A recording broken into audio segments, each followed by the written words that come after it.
Di sini, gua akan ajarin kalian semua gimana caranya kalian bisa investasi kripto dari 0 sampai bisa dengan satu video ini aja. Karena sebenarnya kripto ini adalah suatu hal yang kompleks, jadi gua akan bagi video ini ke 3 segmen ya. Yang pertama kita akan belajar konsepnya dulu, kedua kita belajar praktek cara belinya, dan yang terakhir gimana caranya kita bisa simpen kripto kita. Kripto itu, menurut opini gue pribadi, itu udah di tempat yang unik ya. Kalau kalian lihat di mana misalnya orang tua kalian udah banyak nih yang ngomongin, bahkan nyokap gue udah nanya, kok apa sih itu Bitcoin gitu, apa sih itu cryptocurrency. Jadi orang-orang terdekat, bahkan tetangga kalian udah mulai ngomongin, oh itu Bitcoin, oh itu Ethereum. Bahkan kalian di tongkrongan mungkin udah ngomongin harganya Bitcoin gitu. Jadi gue melihat ya, teknologi ini tuh sebenarnya sudah mainstream, di mana banyak orang yang udah mulai melek terhadap teknologi ini.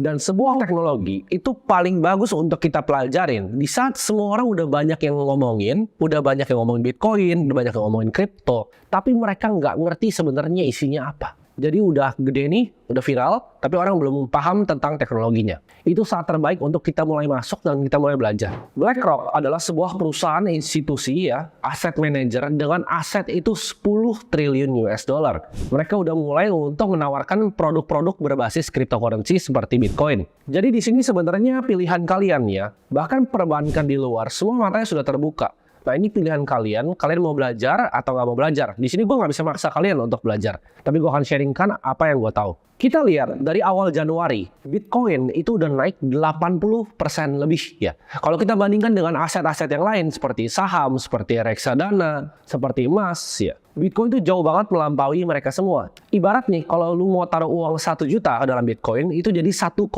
juta. Dalam kurang dari waktu 6 bulan. Dibanding aset yang lain, kalau kalian taruh misalnya di saham gitu. 1 juta yang tadi kalian taruh di indeksnya saham, yaitu basket dari kumpulan saham-saham lain, itu kan justru jadi minus. Kalau kalian taruh di reksadana, mungkin nggak sampai 1,1 juta bahan uangnya. Sedangkan kalau kalian taruh di Bitcoin, uang 1 juta yang sama tadi, itu jadi 1,8 juta. Di sini gue mau cerita sedikit, gue pertama kali masuk ke dunia cryptocurrency ini di saat umur gue masih 16 tahun. Kalian bisa lihat di sini gitu kan, masih gembel banget gitu kelihatannya. Di situ gue udah banyak mengalami siklus-siklusnya ya. Jadi 2016 itu Bitcoin pernah naik, terus crash lagi 2017. Dia pernah naik lagi 2021, crash lagi 2022. Jadi gue udah kena 2 siklusnya dari cryptocurrency ini. Gue udah kebakar di koin-koin micin ya tahun 2017, di mana gue ngerasa, oh ini bagus, gue beli, rugi semua uangnya. Dan terakhirnya siklus terakhirnya gue juga masih sama ya, gue masih kena juga gitu kan, seperti Luna ya, gue kena uang gue di namanya protokol, namanya Anchor Protocol, di mana protokol ini menawarkan bunga 19% fix untuk stablecoin ya, yaitu cryptocurrency yang di-peg sama US dollar 1:1. Setelah bertahun-tahun di dunia ini, sampai sekarang portofolio gue itu 90% lebih di cryptocurrency. Jadi gue walk the talk, yang gue ajarin adalah yang gue praktekin sendiri. Konsep yang kita perlu ngerti tentang dunia cryptocurrency, kenapa ini terjadi semuanya, kita harus tarik balik dulu ya. Kita harus ngerti tentang konsep dari uang itu sendiri. Jadi kita belajar, kenapa sih adanya uang kertas ya? Dulunya koin itu dari mana? Jadi kalau kita mulai ke permulaan di awal, ada sistem yang namanya barter, di mana kita tukeran ya. Lu punya misalnya 10 apel, gua punya 1 ikan yang gede, kita tukeran. Lu kasih gua 10 apel, gua kasih 1 ikan. Tapi cepat atau lambat, manusia itu sadar bahwa ini nggak bisa nih dilakukan barter gini. Karena gini, kalau kalian punya 10 apel, tuker 1 ikan, mungkin ada yang mau. Tapi kalau kalian punyanya apel, mau tuker sama 1 rumah, mau berapa ratus, berapa ribu apel yang kalian tukar untuk rumah ini, ya kan? Jadi di situ nggak cengli. Dan problemnya dengan misalnya buat yang punya apel atau punya ikan, kalau ditukar sama rumah, mungkin proses transaksinya lama, dan begitu udah transaksi nih apel sama rumah, apelnya udah basi. Uang itu kan adalah transfer antara value. Transfer antara value. Barter kalian punya apa? Transfer value. Manusia itu ras yang pintar dan sangat cepat beradaptasi. Jadi kalau metode transfer value-nya ini lebih jelek dibanding yang baru, dia cepat untuk pindah. Habis dari pertama kali barter, kita coba untuk pakai kerang gitu. Tapi teknologi makin tinggi, kita makin banyak explore di laut, ternyata kerang itu banyak gitu kan. Nggak langka lagi, jadi nggak bisa dong pakai kerang, orang tinggal ngambil kerangnya. Jadi nggak adil. Jadi transfer antara value ini ya, itu banyak berubah-ubah. Dari awal barter ya kan, kita lihat ada uang dari kerang, kita lihat uang dari garam, kita lihat akhirnya uang kertas pertama kali di dinasti Song Cina, dan akhirnya sampai ke uang kertas di Eropa ya. Nah, awal-awal uang kertas ini di Eropa itu dibikin sama para goldsmith namanya. Jadi mereka itu yang ibaratnya ngelebur-lebur emas, yang bikin emas ya. Tapi mereka sangat cepat sadar. Jadi gini, awalnya uang kertas adalah, misalnya gue punya emas nih 100 gram gitu.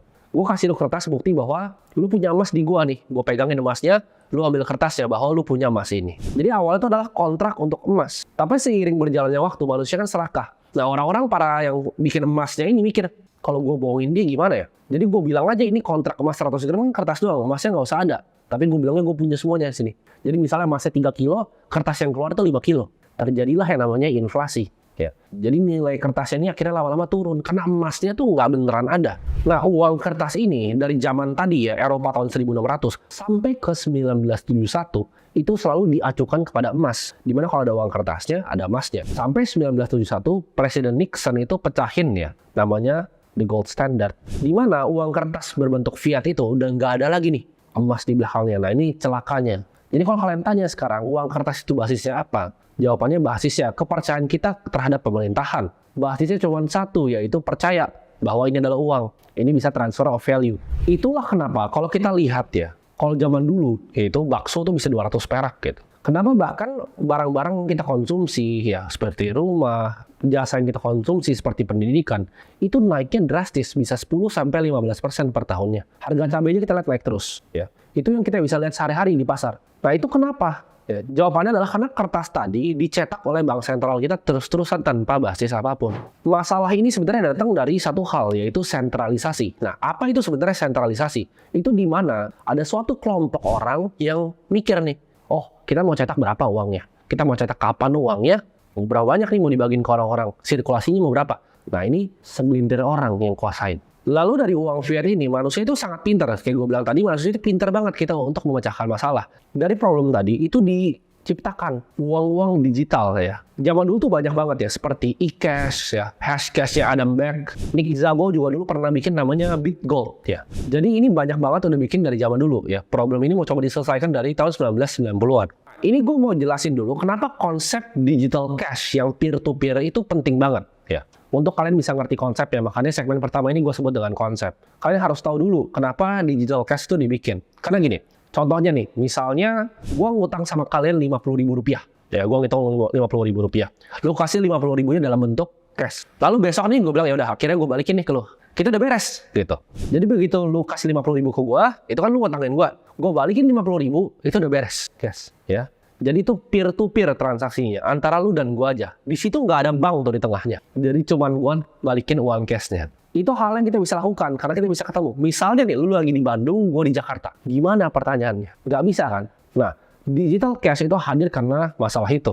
Kalau zaman sekarang, solusinya kan mungkin mikir, ya kan tinggal transfer di bank, ya kan? Tapi transfer di bank itu nggak pure peer-to-peer. Dengan kita menggunakan bank, kita percaya bahwa uang kita simpan di bank itu transfer ke mereka. Ada sentralisasi yang sama dengan percetakan uang tadi ya. Jadi problemnya adalah pihak ketiga yang harus kita percaya. Kita harus percaya banknya transfer ke dia. Mungkin sekarang memang iya ditransfer semuanya, tapi kalau enggak bagaimana pertanyaannya? Dan bank itu beroperasi sama seperti bank sentral tadi, fiat tadi. Basisnya cuma satu, kepercayaan. Itu kenapa satpamnya semua selalu paling ramah. Itu kenapa semua mereka invest gede-gedean di operasional untuk bikin orang terasa nyaman. Karena cuma satu basisnya, yaitu kepercayaan. Disitulah sebenarnya keunggulan cryptocurrency ini. Dimana transaksinya itu peer-to-peer. Sama kayak tadi, 50.000 yang gue kasih ke lu. Tapi bedanya kita nggak perlu ada bank di tengahnya.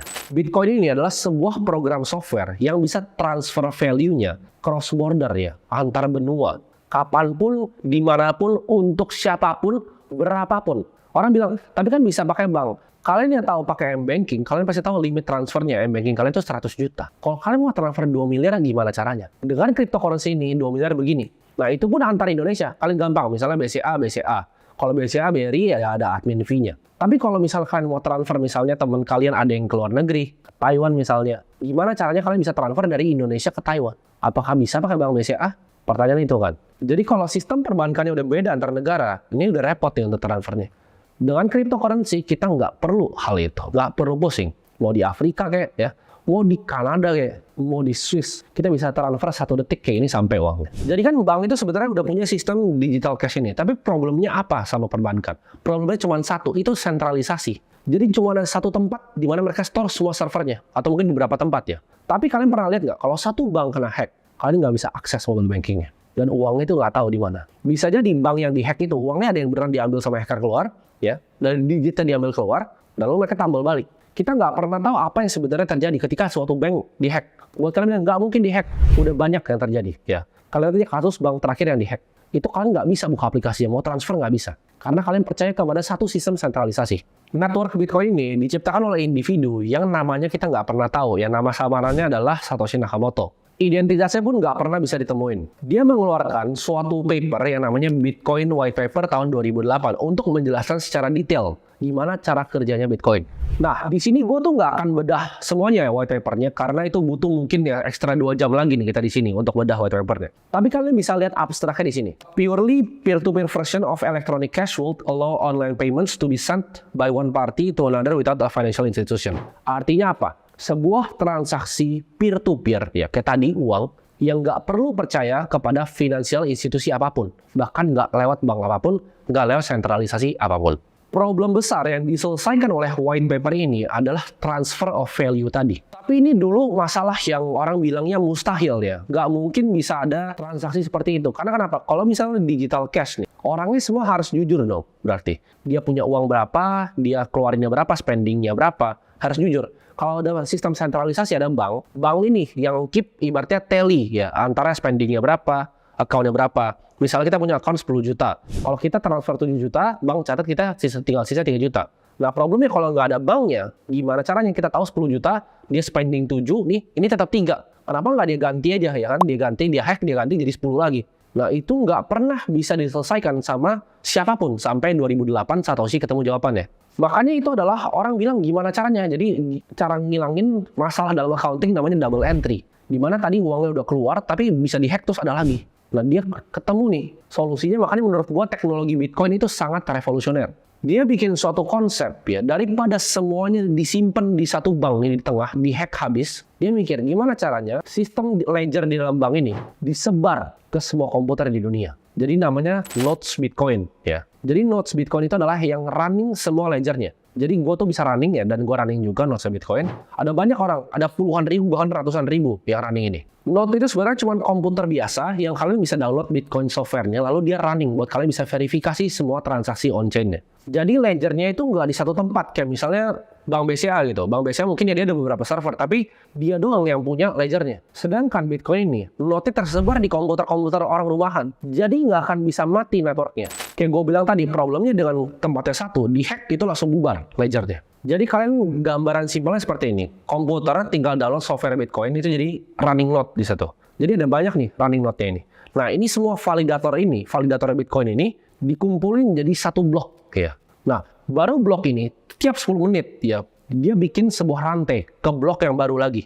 Jadi ini dikumpulin, di-pooling semua jadi suatu blok. Udah jadi bloknya setiap 10 menit dia bikin rantai ke blok yang lain. 10 menit lagi dia bikin rantai ke blok yang lain lagi. Dan ini udah dibuat dalam software-nya. Jadi ini udah pre-program semuanya. Dari genesis blok atau blok yang pertama sampai blok yang sekarang nih. Jadi tiap kali kalian transaksi Bitcoin, semuanya itu dicatat ya di distributed ledger tadi, dijadiin satu validator jadi blok ya. Ini namanya blockchain. Nah banyak banget orang-orang di YouTube yang ngomongin tentang blockchain, tapi mereka nggak ngerti konsep aslinya seperti apa. Nah setiap blok tadi, kan gue bilang tadi setiap 10 menit ada blok baru. Setiap bikin blok ya, dalam rantai ini ada namanya hashing. Jadi dari blok 1 ke blok 2 itu ada hashnya. Blok 2, blok 3, blok 4, blok 5. Contohnya gini, misalnya ada 10 ya, transaksinya ada banyak, lalu ada 10 blok 1 sampai 10. Untuk kalian bisa ganti distributed ledger yang pertama ya, transaksi yang pertama, lu harus ganti yang 2, 3, 4, 5, 6, 7, 8, 9, 10. Dengan hashing tadi ya, gue nggak bahas hashing di sini karena terlalu kompleks dan makan waktu yang panjang. Tapi kalian ngerti maksudnya. Dan nggak mungkin dong Bitcoin bloknya cuma 10 biji. Ya kalian bayangin blok Bitcoin itu sekarang udah berapa banyak. Jadi itu terhubung semua rantainya sampai yang ke pertama. Jadi kalau kalian mau hack satu di tengah, nomor misalnya kalian mau hack nih blok nomor 120. Lu harus hack dari nomor 1 sampai nomor sekarang. Possible nggak? Jawabannya enggak. Untuk satu aja itu makan waktu, makan quantum komputer gitu. Untuk bisa kalian pecahin satu. Karena encryption namanya SHA-256. Itu butuh quantum komputer untuk pecahin satu. Untuk pecahin semuanya, hampir mustahil. Itu nggak ada yang pernah bisa bobol selama dari 2008 mulai white paper sampai sekarang. Padahal bounty-nya, ibaratnya imbalan untuk ngebobol itu sangat besar. Dan kita tahu manusia itu sangat pintar, banyak banget hacker-hacker yang super jago di dunia. Tapi nggak ada satupun yang bisa nge-hack Bitcoin. Kenapa? Karena sistemnya dibuat hampir mustahil untuk bisa di-hack. Kalau kita lihat dari total kapitalisasi pasarnya ya, harga Bitcoin semuanya itu 600 miliar dolar. Itu lebih besar dibanding bank-bank seperti JP Morgan, Bank of America, dan bank-bank lain yang besar di US. Kalau kalian bisa hack itu satu itu, kalian bisa ganti semuanya, kalian bisa dapetin 600 miliar dolar ya. tapi nggak ada yang bisa satu dunia ini. Jadi kalian udah dapat konsep gambaran ya tentang gimana cara kerja Bitcoin itu. Pertanyaannya gimana cara belinya? Jadi kalau kalian cara belinya, ini untuk pemula yang awam ya, karena ini kan videonya untuk pemula. Mungkin di sini beberapa ada otaknya udah mulai ngebul. Jadi kita akan praktek pakai exchange lokal. Oke, untuk kebutuhan video ini gue akan pakai toko kripto, karena untuk yang series borong Bitcoin kemarin, jadi buat yang belum tahu, gue bikin series tiap bulannya, gue akan tabung 100 juta, biar kalian bisa ikut bareng gue, lihat perkembangan Bitcoin itu seperti apa. Itu kan exchange-nya pakai Nodax, dan ini gue akan pakai toko kripto, karena gue sama sekali nggak disponsor sama siapapun di sini. Jadi gimana caranya kita bisa beli sebuah koin lewat centralized exchange? Pertama kita harus daftar dulu. Ya, mungkin gue nggak akan tunjukin di sini cara daftarnya, karena akun gue yang di sini kebetulan udah daftar ya. Jadi kalian daftar dulu di sini, kalian sign up, itu kalian bisa lihat di bawah ya, cek di bawah linknya. Begitu kalian udah sign up, kalian harus melakukan yang namanya KYC, karena itu regulasi dari Indonesia. Jadi kalian harus foto KTP segala macam untuk bisa akses ini. Begitu proses KYC-nya udah selesai, atau prosesnya foto-fotonya, antar muka suruh begini gitu udah selesai, kalian baru masuk ke aplikasinya. Nah di aplikasinya kalian tinggal kalau mau deposit ya, kalian deposit biasa aja. Kenapa gue pakai akses lokal? Karena lebih gampang. Kalau akses luar kalian mesti pakai peer to peer ya, tapi itu juga gampang sih sebenarnya. Tapi untuk video ini gue akan coba pakai akses lokal.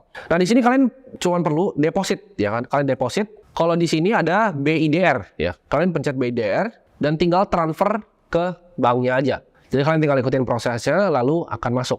Jadi di sini gue akan langsung contohin aja gimana cara kalian belinya. Jadi ini kan ada menunya nih, kalian pencet yang di tengah ya, yang trade ini. Lalu di sini itu ada, kalian mungkin untuk yang awal masih bingung ya ini seperti apa. Jadi BIDR itu adalah pairnya. Jadi BTC dibagi BIDR. Nah BIDR itu adalah stable coinnya rupiah gitu. Jadi itu bukan rupiah asli, tapi itu adalah stable coinnya rupiah. Nah begitu kalian pencet, kalian bisa ganti nih di sini pairnya, mau BNB, Bitcoin, Ethereum dan lain-lain.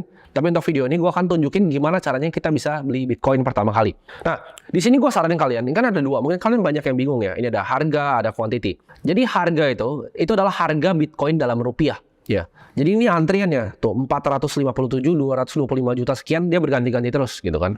Kalian mungkin bingung, tapi nggak punya uang segitu banyak, nggak masalah ya. Karena Bitcoin itu didesain sama Satoshi untuk dipecah 100 juta unit. Jadi ada 1 Satoshi, ada 100 Satoshi, bisa dipecah unitnya. Jadi kita mau beli 500.000, kita mau beli 100.000, itu bisa gitu. Tapi di sini ya gue udah taruh di sini 4 juta BIDR, dan gue akan contohin gimana cara belinya. Nah jadi gue saranin untuk kalian semua, kalau kalian mau beli, kalian harus pakai yang namanya limit order di sini. Kenapa limit order? Kalau market order, jadi gini, simpel gini. Kalau limit order, kan kalian di sini, ini ada namanya order book ya, di mana itu ada harganya, ada kuantitinya berapa Bitcoin yang ngantri di harga itu. Sama kayak mungkin orang-orang yang di saham udah familiar tentang order book ini.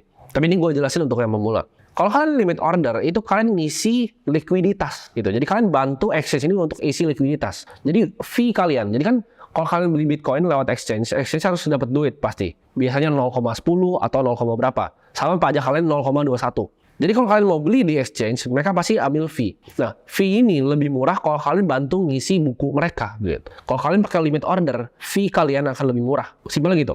Tapi kalau misalnya market order, kalian disebut sebagai market taker. Kalau limit order, market maker. Kalian mungkin ada yang pernah dengar nggak kata-kata market maker? Kalian mikirnya bandar lah apa? Enggak. Market maker itu adalah liquidity provider yang ngisi order book ini gitu. Jadi toko kripto ini kan dia pakai Binance ya. Tapi kalau misalnya yang lain kayak Nodax dan lain-lain, itu ada market maker di dalam untuk ngisi liquidity tiap pairnya biar nggak kosong. Kalau kosong ntar nggak ada yang berani beli di sini gitu. Jadi saran gue pakai limit order. Tapi untuk video ini gue akan pakai market order. Kenapa? Kalau market order itu langsung dapat, tapi fee-nya tinggi. Kalau limit order kalian ngantri ya, ntar dapat, kalian cari yang harganya tipis-tipis aja, dan itu masuk nanti. Fee-nya lebih murah. Tapi untuk tujuan video ini gue akan pakai market order. Di sini ini kalian bisa pilih nih mau 25% dari yang kalian top up. Tapi di sini gue akan 100% ya. Jadi 4 juta rupiah. Gue akan pencet market order buy Bitcoin sini. Oke. Oh di sini nggak bisa market bahkan ya. Gue baru tahu gitu. Di sini nggak bisa market karena gue jarang banget pakai ini. Ini gue baru buka bahkan akunnya. Kita beli ya di sini. Kita mau ngantri di harga 457 nih ya. Oke. Ini gue langsung di harganya deh bentar. Oke. Nah ini gue langsung beli Bitcoin di sini. Gue limit order. Nah, kalau limit itu dia ngantri kayak gini. Jadi ntar akan kejemput harganya. Begitu udah masuk, ntar kalian bisa langsung lihat di walletnya di sini gitu. Tapi ini karena ada beberapa Bitcoin gua, jadi mungkin nggak kelihatan tadi gue belinya berapa. Harusnya gue contohin pakai akun yang kosong, tapi udah nggak ada lagi. Jadi akun sisa gue cuma yang ini gitu. Jadi kalian lihat semudah itu untuk beli. Nah ini masih belum masuk nih. Tapi ini tinggal ditungguin aja. Nanti dia akan masuk sama harganya naik turun, dia akan jemput. Jadi sebenarnya cara belinya cuma begitu aja, simple. Dan kalian bisa lihat nanti total Bitcoin kalian di portofolionya di sini, di balance di sini.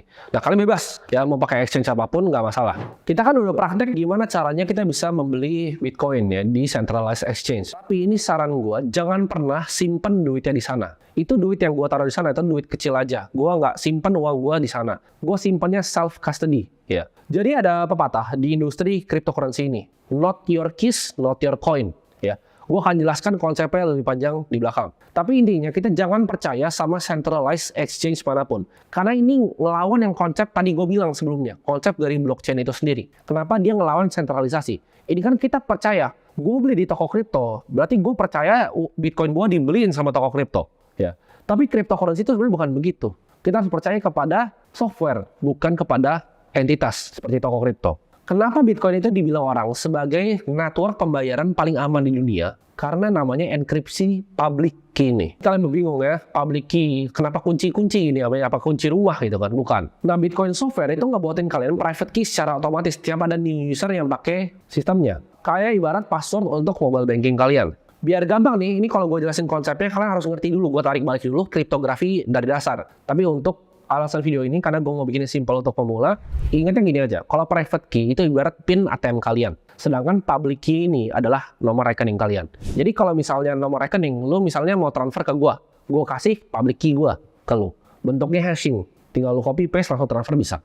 Sama kayak rekening, sebenarnya nggak apa-apa untuk dikasih ke orang gitu. Kalau lu misalnya mau transfer ke gue kasihnya rekeningnya, bukan PIN-nya. Kalau kalian kasih private key-nya, bisa dibuka gitu, bisa diambil Bitcoin kalian semua. Jadi jangan kasih private key-nya ini. Tapi mungkin ada nanya, lah tapi di toko kripto nggak ada. Memang, karena key-nya kalian percaya dipegang sama dia. Makanya dibilangnya not your keys, not your coin. Kenapa gue bilang begini? Karena kejadian exchange itu hancur itu banyak banget. Kalian bisa googling Mt. Gox ya. Kalian googling lagi Quadriga CX. Kalian google yang terakhir yang bikin rusuh satu dunia yaitu FTX. Jadi kita nggak bisa percaya siapapun di dunia blockchain ini. Kita verifikasi bukan percaya. Karena kalau percaya sama aja balik lagi kayak sistem tadi. Kita percaya sama bank. Ya taruh di bank aja uangnya gitu. Tapi dengan kripto ini kita belajar self custody. Kita jadi bank kita sendiri. Dengan simpan Bitcoin kita langsung direct di blockchain-nya. Nah pertanyaannya gimana caranya? Nah ada dua caranya. Buat kalian yang nggak punya budget, kalian bisa pakai namanya Hot Wallet. Yaitu gratis. Kalian cari aja di App Store misalnya contohnya ya. Trust Wallet, Blue Wallet ya atau Zengo gitu. Kalian bisa pakai wallet-wallet itu. Tapi itu terkoneksi di internet dan menurut gue masih bahaya. Paling aman kita melakukan yang namanya cold storage atau penyimpanan dingin. Maksudnya apa? Kalian pakai device ini ya, ini beli gitu. Ini gue nggak disponsor sama siapa. Pokoknya kripto gue nggak ada sponsor di sini. Ini gue pakai Trezor ya. Jadi gue pakai 3 cold card, Trezor sama Ledger. Jadi kalian simpannya di sini. Nah kalian bingung, apakah Bitcoinnya di sini? Kalau ini hancur gimana? Gak masalah kalau ini hancur. Ini cuma device untuk konekin kita ke blockchain-nya, ini gitu. Jadi untuk buka device ini, nanti kalian akan namanya ada seed phrase. Ya. Sama, kalau kalian coba nih, Hot Wallet gitu, misal kalian download Trust Wallet, nanti kalian disuruh tulis di kertas ya, 12-24 kata. Nah itu namanya seed phrase. Nah seed phrase ini jangan sampai dikasih ke orang dan jangan sampai hilang. Kalau seed phrase ini hilang, kripto kita hilang. Jadi gini, kalau ini hilang nih, gue gak masalah, karena gue punya seed phrase-nya. Jadi begitu contohnya. Kenapa gue suka banget sama konsep dari cryptocurrency ini? Gue nggak perlu punya apapun. Gue nggak perlu punya rekening bank. Gue nggak perlu punya uang rupiah gue taruh di apartemen gue. Gitu. Misalnya nih, kalau hari ini Indonesia ada krisis, gue bawa aja nih. Atau terserah, gue nggak bawa juga nggak masalah. Gue tinggal bawa beginian, ya. Gue kabur misalnya ke Vietnam, ke Kamboja, ke Thailand. Itu uang gue semua di sini. Ya, uang gue nggak ada di Bank Indo. Gue nggak usah sibuk-sibuk transfer ntar dibekuin atau apa. Nggak perlu. Ini nggak bisa dibekuin. Ya karena Bitcoin gue ada direct di blockchain. Gue pokoknya nggak pernah percaya sama exchange. Jadi gue taruh di exchange itu sangat sedikit dari total aset gue. Walaupun di exchange itu coba untuk FAFIFU ya. Mereka bilang ini adalah proof of reserve gitu kan. Ini pakai Merkle tree dan banyak hal-hal teknis lainnya untuk buktiin bahwa beneran ada. Gue tetap nggak pernah percaya. Gue percaya ke software bukan manusia. Ya bahkan toko kripto pun gue nggak percaya. Ya walaupun CEO-nya ini teman gue sendiri ya. CMO-nya juga teman gue sendiri. Kalian bisa di sini. Ya walaupun teman gue sendiri, gue juga tetap nggak percaya. Gitu. Gue lebih percaya sama sistem yang dibuat sama Satoshi. Ini device-nya buat yang tanya harganya berapa, ini sekitar gue lupa ya, 2-3 jutaan. Karena dikirimnya dari luar negeri. Nah, ini warning keras buat kalian. Ya, ini warning keras sama buat kalian. Jangan pernah beli beginian, Trezor, Ledger, Cold Card, apapun itu. Jangan pernah beli di marketplace kayak Amazon, Tokopedia. Karena mereka bisa udah buka, mereka catat seed phrase-nya, dicolong Bitcoin kali. Jangan pernah beli dari Tokopedia, jangan pernah beli dari Shopee, jangan pernah beli dari marketplace, jangan pernah beli dari teman kalian. Belinya langsung dari situs resminya. ya. Kalian cari aja di Trezor atau di Ledger, terserah kalian mau kayak mana. Harganya sekitar 2-3 jutaan. Jadi dengan device itu kalian bisa verifikasi sendiri kepemilikan Bitcoin dari kalian. Nah buat kalian udah mulai pusing nih, otaknya mulai ngebul nih ya belajar kayak gini. Ini baru 1% dari ilmu tentang Bitcoin. Bahkan mungkin belum sampai 1%. Jadi masih banyak banget knowledge yang bisa dipelajari tentang teknologi ini. Kita belum bahas enkripsinya, SHA-256 itu apa. Kita belum bahas tentang sistem dari mining Bitcoin. Ini gue masih gambar yang paling luas lah ini.